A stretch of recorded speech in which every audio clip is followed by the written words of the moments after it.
Kita menolak absolute power karena ruang bagi rakyat sempit sekali dan seorang seperti saya dulu menjaga demokrasi itu, democratic values, the rule of law, bukan hanya election tapi semua sebagai ciri-ciri negara demokrasi secara universal.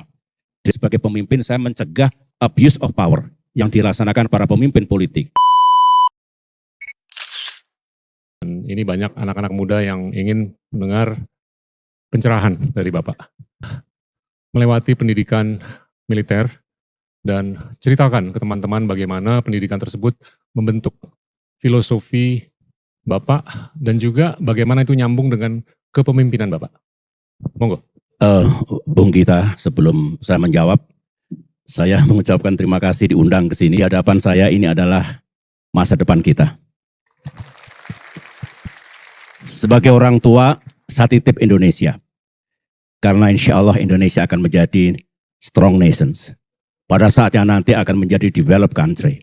Diperlukan pemimpin-pemimpin dan semua kontributor untuk Indonesia sampai di tempat itu. Nah, I trust you all. Kita masih ingat dulu euforia kebebasan, euforia reformasi masih sangat tinggi. It is good on the one hand, karena bangsa ini sadar, kita mengoreksi sejarah kita menolak absolute power, karena ruang bagi rakyat sempit sekali, dan tidak healthy kehidupan politik di negeri ini, dan we choose dengan sangat sadar, kita memilih demokrasi, dibandingkan otoritarian. Tugas orang seperti saya dulu, menjaga demokrasi itu, democratic values, the rule of law, bukan hanya election, tapi semua, sebagai ciri-ciri negara demokrasi secara universal. Dan tentu kita ingin, on the one hand, yang pegang kekuasaan must be controlled, harus diawasi, dicek, tidak boleh dibiarkan, karena power tends to corrupt, absolute power tends to corrupt absolutely. Oleh karena itu perlu ada pengawasan. Siapa yang mengawasi? Power yang lain, institusi yang lain termasuk rakyat.